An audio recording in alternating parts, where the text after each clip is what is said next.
The Woodlands will play host this Saturday to one of the most grueling triathlons in the country, the Ironman. Competitors will swim, bike, and run more than 140 miles in just one day. They train for months, even years, just to compete. And for one Ironman athlete, crossing the finish line will mean something more than just a sense of accomplishment.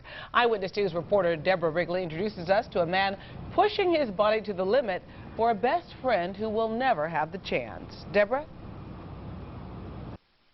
You can call it running for a reason, competing for a cure.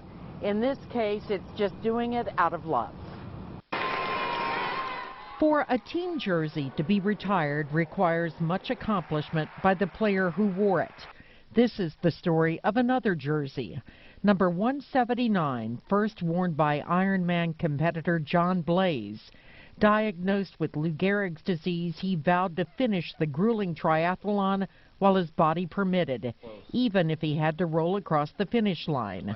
In 2005, he did, for the first and last time. John Blaze is gone, his spirit is not, neither is number 179. Each year in each Ironman competition, there's a competition to wear it.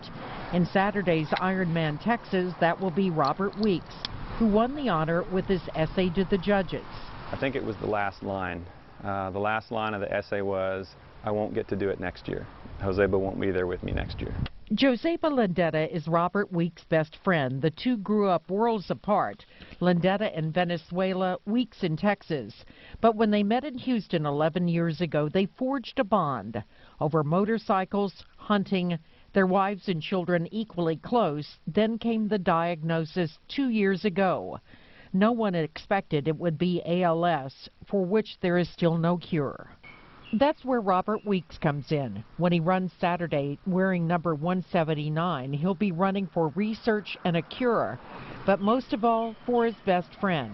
There's no doubt that a lot of the drive behind competing is knowing that we both can't do it. And so I'm really there to try to represent both of us. And, you know, just kind of like it says on my shirt, I'm taking him with me the whole way.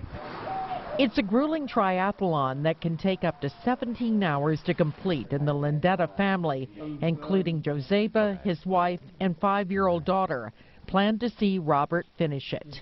Not the whole day, but, you know, being there at the finish line where Robert made it and see the log rolling by ourselves. The log roll is the final push across the line that John Blaze made famous.